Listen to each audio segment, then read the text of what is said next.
नमस्कार, news watch India देख रहे हैं आप। कहा जाता है कि भारत में किसी की लोकप्रियता है तो नरेंद्र मोदी की है।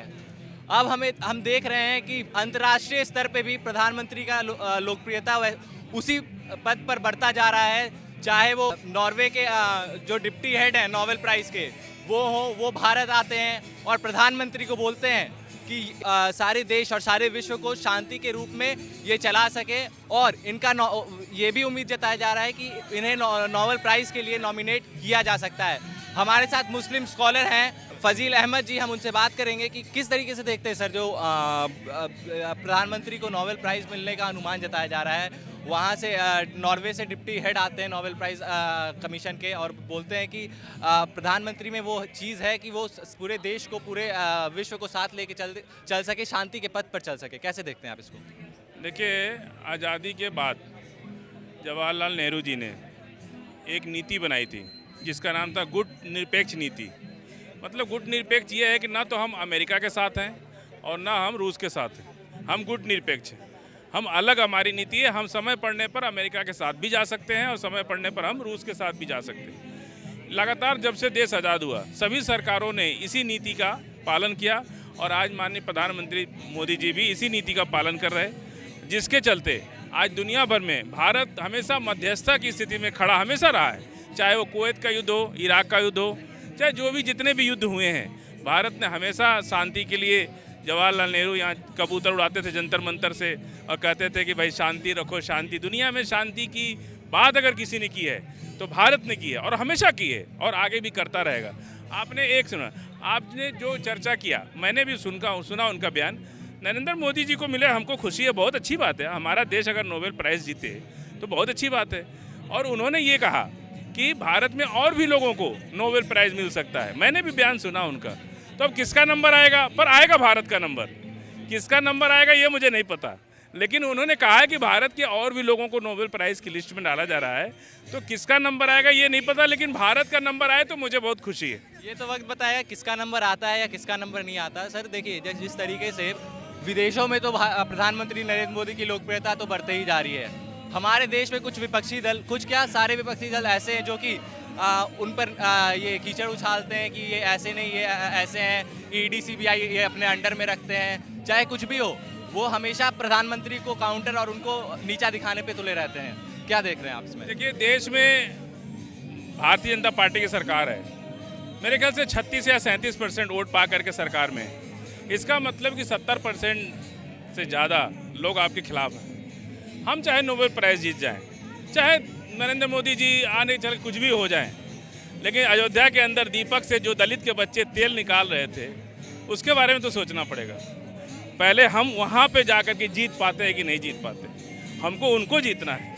जो दलित का बच्चा बुझे हुए दिए का तेल बोतल में इकट्ठा कर रहे थे, वो चीज़ पूरे देश ने, पूरी दुनिया ने देखा। आप पूरी दुनिया का नोबेल प्राइज़ या कोई भी प्राइज़ आप जीतते हैं तो दुनिया कहेगी कि कोरोना में कैसे पैदल चल के लोग मर रहे थे, कैसे अयोध्या के अंदर वो दीपक का बचा हुआ तेल दलित के बच्चे उससे सब्जी बनाएंगे, उससे दाल बनाएंगे। उनके वो अभाव में अस्पतालों में लोग कैसे बिना एम्बुलेंस के मर रहे हैं। इन सारी चीज़ों से जब देश उठता है, उसके बाद देश का कोई व्यक्ति, हो सकता है राजनीतिक रूप से हमारी विचारधारा उनसे खिलाफ हो, लेकिन अगर इन सारी चीज़ों पे कोई विजय पाता है, मुझे बहुत खुशी है कि भारत अपनी जनता को अगर ऐसे मामलों में जीत सका, मैं सलाम करता हूं ऐसे देश के प्रधानमंत्री को और ऐसी सरकार को। सर, जिस तरह से विपक्ष आरोप प्रत्यारोप लगा रही है, अंतर्राष्ट्रीय स्तर पर लाख वाहवाही लुटवा ले प्रधानमंत्री नरेंद्र मोदी, पर विपक्ष हमेशा यही कहती है कि सदन में विपक्षी नेताओं का माइक बंद कर दिया जाता है, उन्हें बोलने का अधिकार नहीं दिया जाता है। हमेशा स्पीकर कभी किसी का माइक बंद कर देते हैं और किसी का बात पूरा नहीं होने देते हैं। बिल्कुल सही कहा आपने। अभी भारतीय जनता पार्टी के एक एमएलए ने बिहार में माइक तोड़ा है। माइक तोड़ा है ना, क्यों तोड़ा? उसका माइक बंद कर दिया गया था।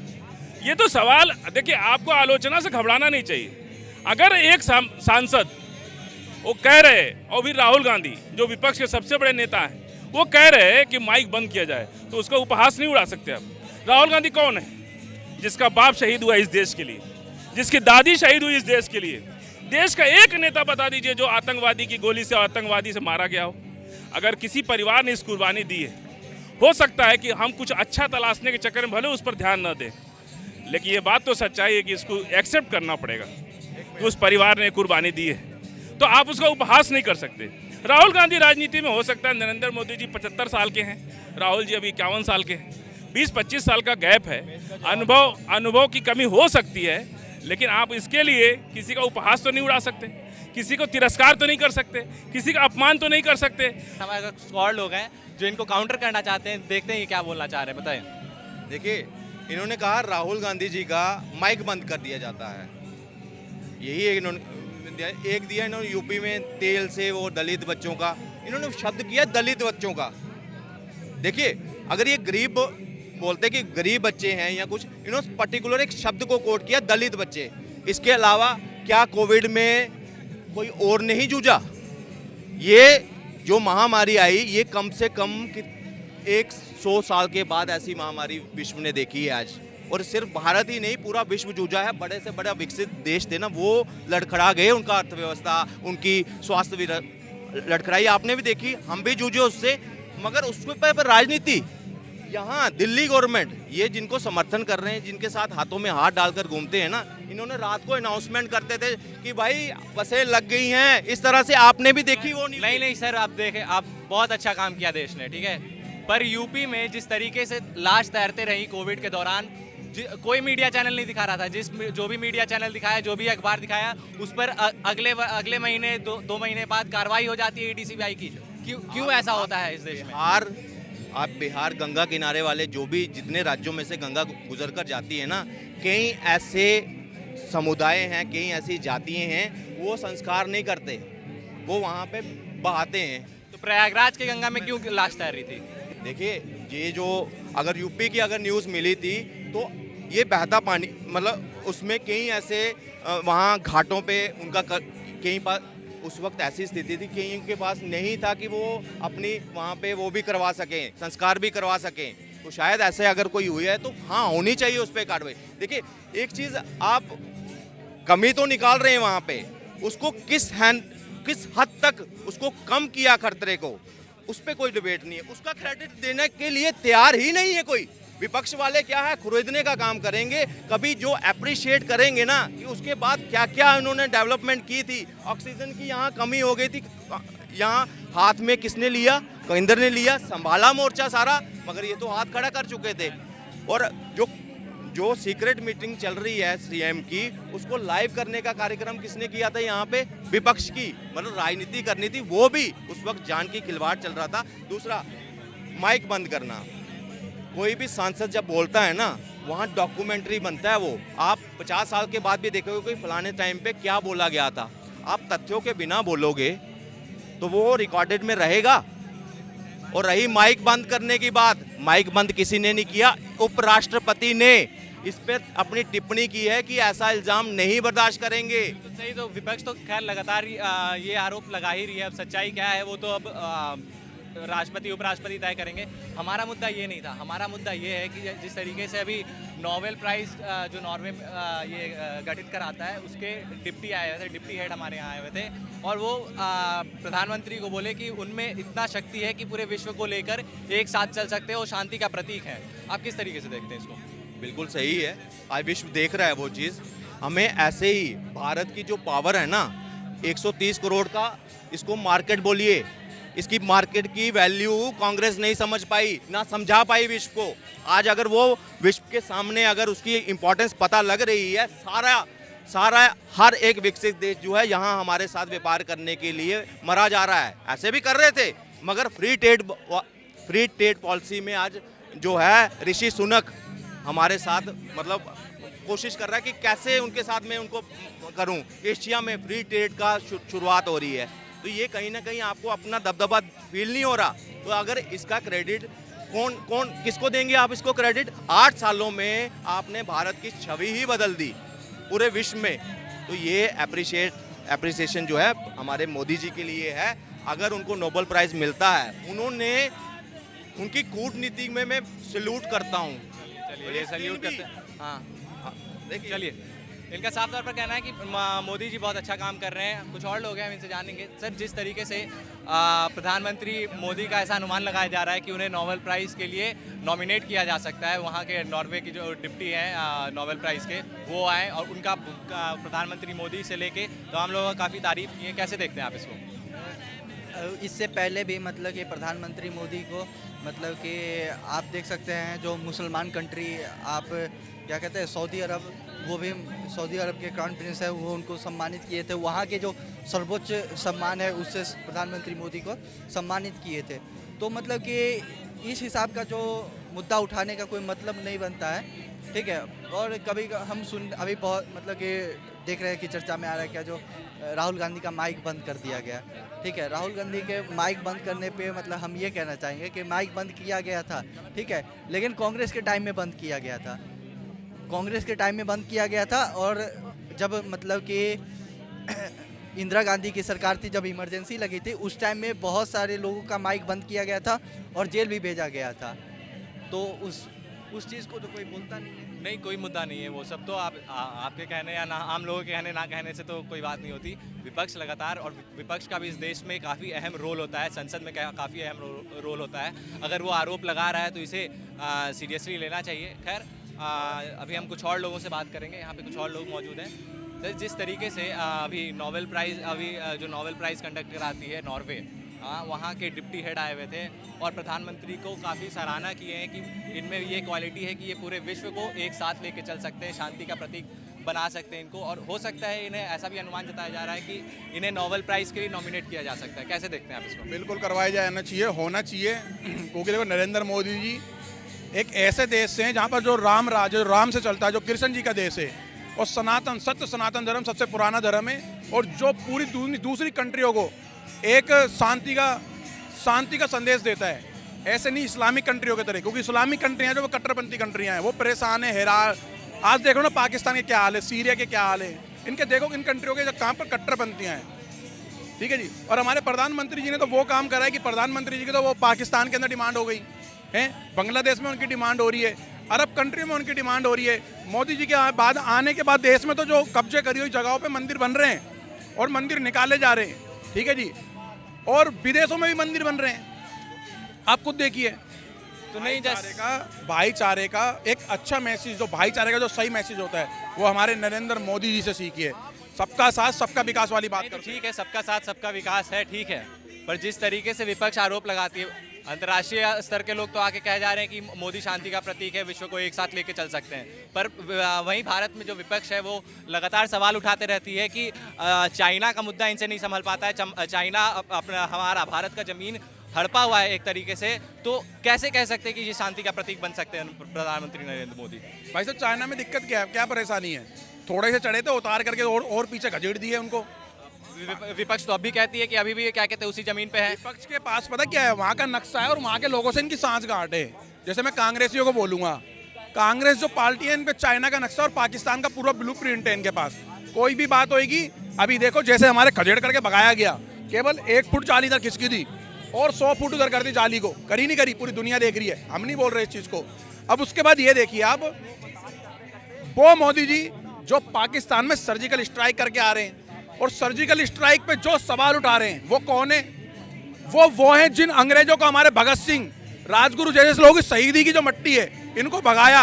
70 साल उन्हीं अंग्रेजों को हमने राज करवाया, कांग्रेसी पार्टी। पहली बात तो कांग्रेस कोई पार्टी नहीं है, कांग्रेस एक गैंग है जो अंग्रेजों की दी हुई भीख पे यहाँ पर जो इतने साल रहे, और वही देश को जिन्होंने पाकिस्तान बनाया, बांग्लादेश बनाया, बलूचिस्तान बनाया, शिमला मुद्दे पे उन्होंने बापों ने साइन करे, वो आज भारत के अंदर भारत जोड़ो कर रहे हैं। कश्मीर से लेकर कन्याकुमारी तक जोड़ रहे हैं, भारत जोड़ रहे हैं। और कश्मीर में तिरंगा लहरा करके बोल रहे हैं, देखो मैंने लाल चौक पे तिरंगा लहरा दिया।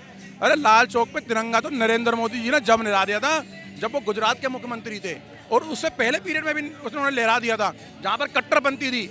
हिंदू पंडित, वहाँ पर कश्मीरी पंडित मारे जा रहे थे, काटे जा रहे थे, उनको चीरहरण हो रहा था, हमारी बहन बेटों की इज्जत लूटी जा रही, तब जाकर के मोदी जी ने वहाँ पर तिरंगा लहरा दिया था। भाई साहब, ये कांग्रेसी जो हैं और जो भी हमारे देश के अंदर है ना, इनको बोलते जयचंद। क्योंकि ये लिब्रांडू ना, ये ऐसे टाइम पे आते हैं जहाँ पर मोदी जी की तारीफ होगी तो सारे झुंड आ जाएंगे, अबाउट गैंग सारी आ जाएगी।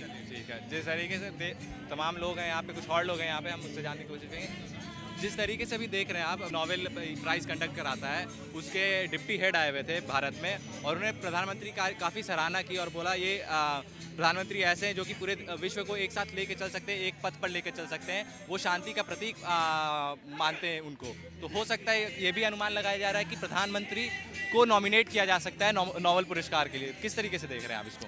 ये तो गर्व की बात होगी यदि हमारे प्राइम मिनिस्टर को नोबेल पुरस्कार मिले, तो यह पूरे देश के लिए एक हर्ष और उल्लास का विषय होगा और मिलना भी चाहिए, क्योंकि हमारी संस्कृति ही रही है वसुधैव कुटुंबकम। हमारे मूल में, हमारे जड़ में ही पूरे वसुधा, पूरे इस जगत को कुटुंब मान करके चलने का और शांति और सद्भावना का यह देश रहा है। सदियों से शांति का संदेश विश्व को देता रहा है। तो ये कहने में कतई कोई दो मत नहीं है कि शांति का पैगाम यदि भारत लेके चले, और भारत के रग रग में लोगों के मन में शांति का पैगाम है। नहीं तो जिस तरीके से विश्व भर में प्रधानमंत्री की तो तारीफ हो रही है, लोग आते हैं बाहर से बोलते हैं कि प्रधानमंत्री काफ़ी अच्छा काम कर रहे हैं, काफ़ी सराहनीय है ये सब। वहीं दूसरी ओर भारत की जो विपक्ष है वो तमाम आरोप लगाती है प्रधानमंत्री मोदी पर, चाहे वो ईडी को लेकर हो, सीबीआई को लेकर हो, आईटी को लेकर हो, या फिर वही संसद में माइक ऑफ कर देने को लेकर हो। बोलते हैं ये लोकतंत्र खतरे में है, ये लोकतंत्र खत्म हो चुका है देश में। ये सारी तमाम आरोप हैं जो कि विपक्ष लगाती है। जी जरूर, विपक्ष का काम जरूर है अपनी मजबूती से बातों को रखना, और विपक्ष बेहतर से और बेहतर तरीके से काम करे। जब तक विपक्ष नहीं कहा गया है कि जब सड़क सूनी हो जाती है तो संसद आवारा हो जाता है। तो विपक्ष को भी जो भी अपने देश में त्रुटियां हो रही हैं, जो भी चीज़ों में गड़बड़ियां हो रही हैं, उसके प्रति जोर शोर से आवाज़ उठानी चाहिए और रखनी चाहिए। नहीं तो विपक्ष का मतलब क्या है, वो ऐसी बनी रहे तो उसका कोई मतलब नहीं। चलिए, कुछ और लोग हैं हमारे साथ। जिस तरीके से अभी प्रधानमंत्री मोदी को नोबेल प्राइज़ के लिए हो सकता है उन्हें नॉमिनेट किया जाए, ठीक है, और जो वहाँ के डिप्टी हेड हैं नोबेल प्राइज़ के, वो आए और उनका काफ़ी तारीफ़ की है, काफ़ी सराहे उन्हें कि वो शांति का प्रतीक वो पूरे विश्व को बना सकते हैं और एक पथ पर लेके चल सकते हैं। कैसे देखते हैं आप? बना सकते क्या, वो ऑलरेडी बना रहे हैं। शांति का प्रतीक ही तो देश को दे रहे हैं। 10 सालों में इन्होंने देश को हैंडल किया है, 10 सालों में इन्होंने देश को चला रहे हैं। आप भी देख रहे हैं और हम भी देख रहे हैं कि 10 साल में देश चल रहा है हमारा, और अच्छा खासा ग्रो कर रहा है। तो इंडिया एक डेवलपिंग कंट्री हो चुका, क्या बन चुका है वो, और एक रेस में है वो, और आने वाले वक्त में ना इंडिया सबसे आगे रहेगा। तो ऑब्वियसली, और हमारे लिए सबसे गर्व की बात है कि हमारे इंडिया में, हिंदुस्तान में एक व्यक्ति को नोबेल प्राइज़ मिल रहा है। बहुत खुशी की बात है, इससे बड़ा खुशी किसी को हो ही नहीं सकता। तो देश, ठीक है, बहुत अच्छा काम कर रहे हैं प्रधानमंत्री नरेंद्र मोदी, पर वही विपक्ष के लोग नाखुश हैं। देश की जो माइनॉरिटी है, देश की, वो नाखुश है। किस तरीके से आप सरकार चलाएंगे, किस तरीके से देश चलाएंगे आप? कि देश के लोग नाखुश है, कौन कह रहा है? मैंने तो नहीं देखा अभी तक। मैं इंडिया घूम रहा हूँ, मैंने देखा है। ऑब्वियसली मैं बिहार से हूँ, और मैं अभी तक मुझे जहाँ तक पता है, मैं 20 स्टेट्स में घूम चुका हूँ एक काम के लिए या किसी चीज़ के लिए भी। मैंने लोगों को देखा है, लोगों की भावनाओं को देखा है। वो ऐसा नहीं सोचते हैं, वो सोचते हैं कि हमारा देश ग्रो करे, मैं ग्रो करूँ, मैं अपना देश ग्रो करूँ। आप ठीक बोल रहे हैं कि हमारा देश ग्रो करे, सब चीज़ ग्रो हो, ठीक है, पर यही जब रोजगार का मुद्दा आ जाता है, जब प्रधानमंत्री 2014 में चुनाव लड़ रहे थे, तब हर वर्ष 2 करोड़ नौकरी का वादा किए थे। कितने साल 2 करोड़ नौकरी मिल गया? कितने युवा और यूथ को क्या कहते हैं रोजगार मिल गई? क्या, कहाँ गया वो सारा चीज़? ठीक है, मैं मान रहा हूँ, इस बात को मैंने माना कि हाँ 2 करोड़ बोला उन्होंने, बट क्या विपक्ष ने भी तो उससे पहले भी तो बोला था कि मैं ये करूँगा, वो करूँगा। कहाँ कर दिया उन्होंने? सरकारी आंकड़ा के अनुसार अभी भी 60 साल पहले से, 60 साल की तुलना से अभी भी सबसे ज्यादा बेरोजगारी आज है। किस तरीके से आप बोल रहे हैं कि प्रधानमंत्री मोदी काम कर रहे हैं? कहाँ दिख रहा है आपको? कहाँ दिख रहा है बताइए? कहीं दिख रहा है आपको? आप बता दीजिए, कहीं दिख रहा है तो मुझे बताइए कहाँ। मैं भी कहीं काम करता हूँ। अच्छा, जितना भी सरकारी डाटा है वही अभी तो सुनो, केंद्र में सरकार बीजेपी की है, हाँ? है, तो वो जो डाटा प्रस्तुत कर रही है, ठीक है, उनके जो एजेंसियां डाटा प्रस्तुत कर रहे हैं वो भी गलत है। इसका मतलब ऐसा तो नहीं है, उन्होंने एक लेवल पे अपना दिखाया ना काम। अगर आपके ऊपर डाल दिया जाए कि हाँ आप ये काम करो और आपको 1 दिन के अंदर करना, आपने बोल दिया कि मैं 1 दिन का कर दूंगा, नहीं हो तो क्या करोगे आप? ये बताओ आप मुझे। एक बात बताओ आप, सरकार भले बहुत काम कर ले, ठीक है, हाँ, जब जो आम युवा हैं, ठीक है, उनको नौकरी ना मिले, उनका खान पान ना चले, और जब ऐसी बात आती है तो बोलते हैं गोलगप्पे की रेडी लगा लो, आप ब्रेड पकौड़े की दुकान खोल लो, तो कैसे चलेगा? यार ऐसा नहीं है, ठीक है, अगर ऐसा होता ना तो सारे लोग, जितने भी हिंदुस्तान के जितने भी हुआ है, सारे लोग पुचके की दुकान लगा लेते, चाय की। अभी बहुत सारे अपने सुना है MBA चाय वाला, ये सब कर लेते। ऐसा तो मैंने नहीं देखा अभी तक। मैं अपनी भावनाओं से मैं सोचता हूँ कि लोग एक लेवल पे अपने आप को ग्रो करेंगे तो अच्छा रहेगा। अगर वो किसी पे डिपेंड रहेंगे तो बेकार है वो। मोदी जी ने कहा ना सेल्फ डिपेंड बनो, तो सेल्फ डिपेंड बनो ना, अच्छा रहेगा भाई। क्यों हम किसी पे डिपेंड रहे? अपने आप पे आप डिपेंड जब हो जाओगे तो खुद ब खुद कुछ अच्छा करोगे। बट सिंपल सा बात क्या है, लोग उन पे डिपेंड करते हैं। नहीं, ऐसा ये गलत है। एक बंदा वहाँ बैठ के सब कुछ कर ले, ये सबसे बड़ा गलत बेवकूफ़ी माना जाता है हमारे अंदर। ऐसा नहीं है। आप अपने आप को पहले ग्रो करो ना, अपने आप पे डिपेंड रहो। आप किसी और पे डिपेंड हो जाते हो, ये गलत है। चलिए, तो इनका साफ तौर पर कहना है कि युवा अपने ऊपर डिपेंडेंट हो और खुद से सारा काम करें। सर, जिस तरीके से अभी देखा जा रहा है कि नॉर्वे जो नोबेल प्राइज़ कंडक्ट कराती है पूरे विश्व में, तो उसमें उसके जो डिप्टी हेड है वो भारत आए थे और प्रधानमंत्री नरेंद्र मोदी का काफ़ी सराहना किए। बोले ये पूरे विश्व को एक शांति के पथ पे ले जा सकते हैं और इनमें वो जज्बा है, टैलेंट है कि वो सबको एक लाइन में ले जा सकते हैं, चाहे वो रूस हो, चाइना हो या फिर अमेरिका हो। वो शांति का प्रतीक एक तरह से मान रहे हैं और अनुमान ये भी लगाया जा रहा है कि वो उनको नोबेल प्राइज़ के लिए नॉमिनेट भी किया जा सकता है। कैसे देखते हैं आप इसको? जी बिल्कुल, जब से मोदी जी ने हमारे 2014 से प्रधानमंत्री बने तब से हमारे हिंदुस्तान की शान बान आन और बढ़ चुकी है। पहले मोदी जी को लोग कहते थे, बाहर जाते थे मोदी जी अमेरिका में तो विपक्ष के नेता इनके जाने पर प्रतिबंध लगा दिया था अमेरिका तक में। लेकिन आज मोदी जी ने ऐसा काम किया कि पूरी दुनिया मान रही है। दुनिया के पूरे नेता मोदी जी को विश्व नेता मानते हैं, क्योंकि मोदी जी ऐसे नेता जो कि पूरे दुनिया को शांति की राह पर ला जा सकते हैं, आतंकवाद से मुक्त करा सकते हैं। और मोदी जी कभी भी ये नहीं चाहते कि हिंदुस्तान के तमाम नेता कहते हैं कि मोदी जी हिंदू मुसलमान करते हैं, लेकिन दुनिया के तमाम मुस्लिम लीडर मोदी जी को कहते हैं कि मोदी जी एक बेहतरीन नेता हैं, मोदी जी एक महान नेता हैं, मोदी जी जैसा नेता कोई नहीं हो सकता। मोदी जी एक गरीबी से उठे हुए नेता हैं, मोदी जी एक ज़मीनी स्तर को जानते हैं कि नहीं, मोदी जी आपके बहुत अच्छा काम कर दिए, ठीक है, आतंकवाद ख़त्म करें, पर वही जो पड़ोसी देश है वो हमारे जो सीमे का इलाका है उसे कब्जा करके बैठे तो वो ठीक है, भले आतंकी हमला कम हो जाए पर वो ज़मीन कब्जा कर ले तो ठीक है। चाइना जैसा देश, भैया चाइना आपको कहाँ से खबर मिली है? ये मैं विपक्ष आरोप लगा रही है, कुछ तो तथ्य होगा विपक्ष के आरोप में। विपक्ष से मैं पूछना चाहता हूँ, विपक्ष क्या आरोप लगाएगी? आपने भी देखा होगा कुछ दिन की पहले की बात है, चीनी सैनिकों को हमारे हिंदुस्तान की आर्मी ने जबड़े लाल कर दिए मारते मारते। इतने उन पे डंडे पड़े हैं कि आज अब भी चीनी इस तरफ देखेंगे नहीं, हिंदुस्तान की तरफ। और जहाँ तक बात है विपक्ष के नेताओं की, तो विपक्ष के नेताओं के पास कोई मुद्दा नहीं है। राहुल गांधी जी समझ चुके हैं कि मोदी जी को हराना असंभव है। अच्छा, आप एक बात बताओ, अगर ऐसा कुछ नहीं होता, अगर विपक्ष के आरोप में दम नहीं होता, तो जो बीजेपी के नेता है सुब्रमण्यम स्वामी का नाम आप जानते होंगे, वो क्यों आरोप लगाते हैं जबकि उन्हें इंटरनेशनल मुद्दों पर काफ़ी ज़्यादा ज्ञान माना जाता है, शुरू से बीजेपी भी मानती है, अटल जी जब थे वो भी मानते थे, तो उनका आरोप गलत है बीजेपी पर? देखिए, सुब्रमण्यम स्वामी जी का जो भी बयान हो वो अपने बयानों के लिए जाने जाते हैं। उनका बयान एक बयान ही हो सकता है, वो कोई बयान को में दम नहीं है। वो वही है, सुब्रमण्यम स्वामी एक मंत्री बनने की लालसा है। उन्हें पता है कि मोदी सरकार उन्हें अच्छे तरीके से जानती है। वो अपनी कभी बात यहाँ पे, कभी वहाँ पे, कभी यहाँ पे, जैसे शशि थरूर है कांग्रेस में, वैसे बीजेपी में सुब्रमण्यम स्वामी हैं। अगर इतना ही हिम्मत है बीजेपी को, अगर इतना ही गलत कर रहे सुब्रमण्यम स्वामी, तो उन्हें निष्कासित क्यों नहीं कर देती है बीजेपी? उन्हें निष्कासित, उन्हें पाला है हमने। जैसे आप कहते हो कि ओबीसी हैं, ओबीसी को बीजेपी ने पाला है, ओबीसी को नहीं पाला है, लेकिन सुब्रमण्यम स्वामी को पाला है हमने। वो विदेश नीति में अच्छी जानकारी रखते हैं, लेकिन उनको नहीं पता कि उन्हें करना क्या है।